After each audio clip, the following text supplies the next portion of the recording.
त्याचे वार मद्यधुंद तरुणानं वार केल्याची माहिती, आरोपीला पोलिसांनी घेतलं ताब्यात। पुण्यातील कामशेत घाटात भीषण अपघात, कार्तिकी वारीतील वारकऱ्याचा दुर्दैवी मृत्यू, पायी चालणाऱ्या वारकऱ्याला कंटेनरची धडक। नंदुरबारमध्ये बोरवेलमधून अचानक 70 फूट उंच पाण्याचं कारंजा, शेतकऱ्यांनी व्यक्त केलं आश्चर्य, शहादा तालुक्यातल्या कोठलीतली घटना। वाशिम बाजार समितीमध्ये सलग दुसऱ्या दिवशी सोयाबीन विक्रीसाठी शेतकऱ्यांची गर्दी, पुढील 2 दिवस मोजणी आणि तोलाई सुरू राहणार, 20,000 क्विंटलपेक्षा अधिक सोयाबीनची मोजणी शिल्लक। नंदुरबारमध्ये हंगामाच्या सुरुवातीलाच पपईला 7 आणि 8 रुपयाचा दर, दरावरून शेतकरी आणि व्यापारी यांच्यात एकमत होत नसल्यानं 25,000 हेक्टरवरील पपईची तोड बंद। विदर्भात सलग दुसऱ्या दिवशी गोंदियाचं तापमान सर्वात कमी, गोंदियाचं तापमान 10.4 अंशांवर। हल्लेखोरांच्या टार्गेटवर दिल्ली नव्हतीच, सूत्रांची माहिती, फरीदाबादमध्ये स्फोटकं जप्त केल्यानंतर उमर I-20 गाडीतील स्फोटकांसह दिल्लीत पळाला, त्यानंतर नैराश्यातून अथवा भीतीपोटी दिल्लीत स्फोट केल्याची माहिती।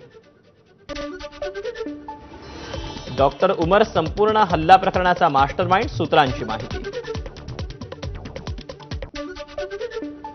दिल्लीत ज्या I-20 गाडीचा स्फोट झाला ती गाडी डॉक्टर उमर चालवत होता, पोलीस सूत्रांची माहिती। फरीदाबादमध्ये छाप्यानंतर डॉक्टर उमरनं पळ काढला होता। दिल्ली स्फोटाचा मास्टरमाइंड डॉक्टर उमर स्फोटात मारला गेल्याची सूत्रांची माहिती। ज्या I-20 कारमध्ये स्फोट झाला त्याच कारमध्ये उमरही बसला होता। लाल किल्ला मेट्रो स्टेशनजवळ येताच I-20 गाडीचा स्फोटात उमरही ठार झाला असण्याची दाट शक्यता। दिल्ली स्फोटांमागे जैश ए मोहम्मदचं कनेक्शन असल्याची शक्यता, 3 जण पोलिसांच्या ताब्यात, चौघेही शिक्षणानं डॉक्टर असल्याचं उघड। दिल्ली स्फोटाचं पुलवामा कनेक्शन असण्याची शक्यता, ज्या कारमध्ये स्फोट झाला ती गाडी पुलवामाला झालेल्या हल्ल्याच्या दिवशी विकली गेली होती। दिल्ली बॉम्बस्फोट प्रकरणात 2 संशयितांची नावं समोर, मोहम्मद उमर आणि तारिक अशी 2 संशयितांची नावं, बॉम्बस्फोटांसाठी वापरलेली कार तारिकच्या नावानं। 4 वर्षांपूर्वी डॉक्टर मुझम्मिलनं घर सोडलं, त्यामुळे 4 वर्षांपासून मुझम्मिल विषयी काहीही माहिती नाही, कुटुंबियांची प्रतिक्रिया। 2016 ते 20च्या दरम्यान उमर या घरात राहत असल्याची घरमालकाची माहिती, तर उमरनं पत्ता बदलून कारची खरेदी केली, जुन्या घरमालकाची माहिती। दिल्लीत ज्या कारमध्ये स्फोट झाला ती गाडी पुलवामाला झालेल्या दहशतवादी हल्ल्याच्या दिवशी विकली गेली होती। कारच्या किल्लीवर रॉयल कार झोन या कंपनीचं नाव, ही कंपनी फरीदाबादमध्ये असून ती सेकंड हँड कार विकण्याचं काम करते। दिल्ली स्फोटाशी संबंधित कार आमची नाही, पुलवामामधील आमिर उमरच्या परिवाराचा मोठा दावा। स्फोटासाठी वापरलेल्या I-20 कारचा मार्ग उघड, दिल्ली हरियाणा बदरपूर सीमेवरून कारची दिल्लीत एंट्री। दिल्ली बॉम्बस्फोटानंतरचे नवे व्हिडिओ समोर, लाल किल्ल्याजवळ स्फोट झाल्यानंतरचे व्हिडिओ समोर, नागरिकांची पळापळ सीसीटीव्ही। दिल्लीतल्या स्फोटात 12 जणांचा मृत्यू, 25हून अधिक जखमी, आतापर्यंत 6 मृतांची ओळख पटली। दिल्लीतील स्फोटात मृत्यू झालेल्यांच्या नातेवाईकांना अश्रू अनावर, स्फोटात आतापर्यंत 12 जणांचा मृत्यू, 25हून अधिक जण ताब्यात। लाल किल्ल्याजवळ झालेल्या स्फोटाच्या आवाजानं चांदणी चौकातील गौरीशंकर मंदिराच्या खिडकीच्या काचा फुटल्या, स्फोटाची भीषणता आणि आवाजाचा डेसिबल किती असेल याची कल्पना यावरून करता येईल। ऑफिसमध्ये काम करत असताना अचानक मोठा आवाज झाला, ऑफिसमधल्या खिडकीच्या काचा फुटल्या, अनेक लोक धावताना दिसले। लाल किल्ल्याजवळील दिगंबर जैन लाल मंदिरात काम करणाऱ्या प्रत्यक्षदर्शींची माहिती। दिल्लीतील स्फोटात अमरोहामधील 2 मित्रांचा दुर्दैवी अंत, लोकेश अग्रवाल आणि अशोक कुमार अशी मृत मित्रांची नावं। दिल्ली लाल किल्ल्यावरील स्फोटात श्रावस्ती येथील तरुणाचा दुर्दैवी मृत्यू, दिनेश मिश्रा असं तरुणाचं नाव, प्रशासनाकडून कुटुंबाला सर्वतोपरी मदत करण्याचं आश्वासन। लाल किल्ला मेट्रो स्टेशनजवळ कारमध्ये झालेल्या स्फोटात अमरोहाच्या एका व्यक्तीचा मृत्यू, अशोक कुमार गुर्जर असं मृत व्यक्तीचं नाव। दिल्लीतल्या भ्याड हल्ल्याचा सरन्यायाधीशांकडून निषेध व्यक्त, सुप्रीम कोर्टात 1 मिनिट मौन बाळगून मृतांना श्रद्धांजली अर्पण। दिल्लीत कारमधील स्फोटात 12 जणांचा मृत्यू. हा स्फोट एवढा भीषण होता की जवळच्या जैन मंदिरावर काही मानवी अवयवांचे तुकडे सापडले. दिल्ली स्फोटात जखमी झालेल्या प्रत्यक्षदर्शी पहिल्यांदाच टीव्हीवर. गाझियाबादचा रहिवासी मोहम्मद दाऊद स्फोटात जखमी. बाईकवरून मीना बाजारला जात असताना हा स्फोट झाल्याची माहिती. दिल्ली स्फोटांबाबत पोलिसांच्या तपासात धक्कादायक माहिती. स्फोटकांच्या जागेवर कोणत्याही शार्पनेल नाहीत, तर स्फोट झालेल्या गाडीचे बॉडी पार्ट्सही पोलिसांनी घेतलेत ताब्यात. दिल्लीतील स्फोटाप्रकरणी यूएपीए अंतर्गत गुन्हा दाखल. कार मालक सलमान ताब्यात, तर कार देवेंद्र नावाच्या व्यक्तीला विकली होती असा सलमानचा दावा. दिल्लीच्या लाल किल्ला परिसरात 100हून अधिक सीसीटीव्हींची पोलिसांकडून तपासणी. संशयास्पद हालचालींची पोलिसांकडून तपासणी. दिल्लीतील स्फोट झालेल्या घटनास्थळावरून वेगवेगळ्या वस्तू फॉरेन्सिक टीमकडून गोळा. वस्तूंच्या आधारे स्फोटाबाबत काही धागेदोरे सापडतात का याची तपासणी केली जाणार. दिल्ली स्फोटाच्या ठिकाणी फॉरेन्सिक पथकाचा कसून तपास. घटनास्थळावरून फॉरेन्सिक पथकानं काही नमुने केले गोळा. दहशतवादी महिला डॉक्टरच्या मित्राच्या घरावर लखनौमध्ये छापे. परवेज अन्सारीच्या सहारनपूरचं कनेक्शन उघड. फरीदाबादमध्ये मोठ्या प्रमाणावर सर्च ऑपरेशन. धौज फतेहपूर अल फलाह कॉलेज परिसरात सर्च ऑपरेशन. दिल्ली बॉम्बस्फोटानंतर फरीदाबाद पोलिसांची मोठी शोध मोहीम. धौजगाव, फतेहपूर तागा, अल-फलाह कॉलेजमध्ये शोध मोहीम.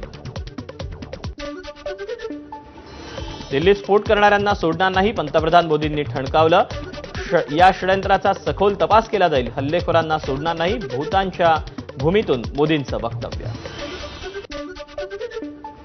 दिल्ली स्फोटासंदर्भात केंद्रीय गृहमंत्री शहांच्या अध्यक्षतेखाली उच्चस्तरीय बैठक. गृहसचिव, आयबी संचालक, दिल्ली पोलीस आयुक्तांसह एनआय महासंचालकांमध्ये जवळपास 1.5 तास बैठक. दिल्ली हल्ल्यातील दुर्घटनाग्रस्तांना न्याय मिळवून देणार. संरक्षण मंत्री राजनाथ सिंग यांचं आश्वासन. आरोपींना कोणत्याही परिस्थितीत सोडणार नाही, सिंग यांची माहिती. दिल्लीतील घटना ही देशावरचा भ्याड हल्ला. काँग्रेसच्या नाना पटोलेंची प्रतिक्रिया. देशाच्या सुरक्षेबाबत केंद्राचं अपयश. कुठे गेली 56 इंचाची छाती. नाना पटोलेंची मोदी सरकारवर टीका. दिल्लीतला स्फोट हे सरकार आणि सुरक्षा यंत्रणांचं अपयश. वंचितच्या प्रकाश आंबेडकरांची टीका. बिहार निवडणुकीवेळी मतदानाच्या वेळीच स्फोट झाल्यानं टायमिंग संदर्भात प्रकाश आंबेडकरांकडून संशय व्यक्त. दिल्लीतला स्फोट हा दहशतवादी हल्ला. ब्रिगेडियर हेमंत महाजन यांची माहिती. तर ऑपरेशन सिंदूर दरम्यान भारतानं जैश ए मोहम्मदच्या दहशतवाद्यांचा नातेवाईकांना ठार केल्याचा हा बदला. महाजनांचा दावा. घाटकोपरमधून 2 देशी पिस्तूल आणि 4 जिवंत काडतुसांसह एका 24 वर्षीय तरुणाला अटक. आरोपीवर आर्म्स ऍक्ट अंतर्गत गुन्हा दाखल. स्फोटाच्या घटनेनंतर लाल किल्ला बंद. भारतीय पुरातत्व खात्याकडून लाल किल्ला 3 दिवसांसाठी बंद. लाल किल्ला परिसरात मोठ्या प्रमाणात बंदोबस्त तैनात. दिल्लीतील स्फोटानंतर रेल्वे स्टेशनवर high alert. Bhusawal, Jalgaon, Manmad, Nashik, Akola railway स्टेशनवर प्रवासी रेल्वे गाड्यांची कसून चौकशी.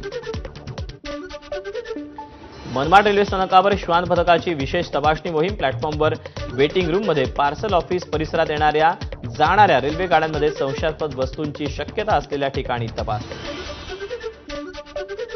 नाशिक रोड रेल्वे स्थानकातील बॅक स्कॅनर बंद असल्यानं आरपीएफ जवानांकडून प्रवाशांच्या सामानाची तपासणी. आगामी काळात कुंभमेळ्यानिमित्त लाखो भाविक नाशिकमध्ये येणार असल्यानं सुरक्षेची विशेष खबरदारी. मालेगाव शहरातील विविध हॉटेल लॉजिंगवर पोलिसांची छापेमारी. रस्त्यावर संशयित वाहनांची देखील पोलिसांकडून कसून तपासणी. दिल्ली स्फोटाच्या पार्श्वभूमीवर शिर्डीत वाहनांची तपासणी. साई मंदिराची सुरक्षा देखील वाढवली. नाशिकच्या रामकुंड परिसरात पोलिसांकडून अलर्ट. वाहनांची तपासणी करत गस्त वाढवली. स्फोटानंतर देशातील अनेक महत्त्वाच्या शहरात हाय अलर्ट. शनी शिंगणापूरमध्येही भाविकांच्या वाहनांची कसून तपासणी. सुरक्षेच्या कारणास्तव पोलिसांकडून खबरदारी. बॉम्बस्फोटाच्या पार्श्वभूमीवर शेगाव रेल्वे स्थानकातील सुरक्षा व्यवस्था वाढवली. आरपीएफ आणि जीआरपीएफ पोलिसांचा बंदोबस्त. दिल्लीतील स्फोटानंतर पुणे रेल्वे स्थानकावर डॉग स्क्वॉडकडून पाहणी. खबरदारी म्हणून रेल्वे स्थानक आणि परिसरात पाहणी. दिल्ली ब्लास्टनंतर छत्रपती संभाजीनगर रेल्वे स्टेशनवर सुरक्षा वाढवली, साध्या वेशातील पोलीस तैनात. दिल्लीतील स्फोटाच्या पार्श्वभूमीवर महत्त्वाच्या मंदिरात सुरक्षा वाढवली, अयोध्येच्या राम मंदिरात पोलीस बंदोबस्तात वाढ. मुंबई पोलिसांकडून हाय अलर्ट जारी, महत्त्वाच्या रस्त्यांवर नाकाबंदी करत पोलिसांकडून संशयास्पद वाहनांची तपासणी. दिल्ली बॉम्बस्फोटामुळे नागपूरच्या संघ मुख्यालयावर सुरक्षा वाढवली, बडकस चौकाला लागून असलेल्या केशवटी पॉइंटवर सुरक्षा रक्षक तैनात. शेगावमध्ये संत गजानन महाराजांच्या मंदिराची सुरक्षा वाढवली, स्फोटाच्या पार्श्वभूमीवर राज्यातील धार्मिक स्थळांना विशेष अलर्ट.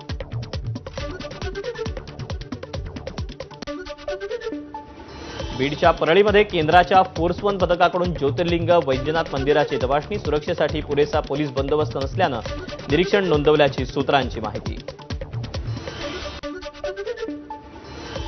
दिल्लीतील स्फोटाच्या घटनेनंतर महाराष्ट्रातील महत्त्वाची देवस्थानं अलर्टवर, मुंबईतील प्रसिद्ध सिद्धिविनायक मंदिराच्या परिसरात सुरक्षेमध्ये वाढ. पुण्यात दगडूशेठ गणपती मंदिरात सुरक्षा वाढवली, बीडीडीएस पथकानं संपूर्ण मंदिराची पाहणी केली.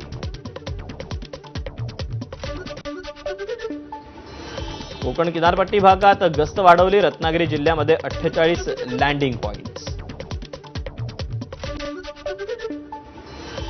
उत्तर गोव्यात तपासणी आणि गस्त वाढवली, गोव्यातील नागरिकांना सतर्कता बाळगण्याच्या सूचना. दिल्ली स्फोटांच्या घटनाक्रमावर आमची नजर, अमेरिकेची पहिली प्रतिक्रिया, मृतांप्रती संवेदना व्यक्त करताना दूतावासाकडून अमेरिकेच्या नागरिकांना सतर्कतेच्या सूचना.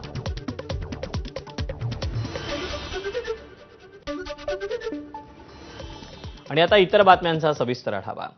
दिल्लीतील स्फोटात 12 जणांचा मृत्यू झाला, वर्दळीच्या ठिकाणी झालेल्या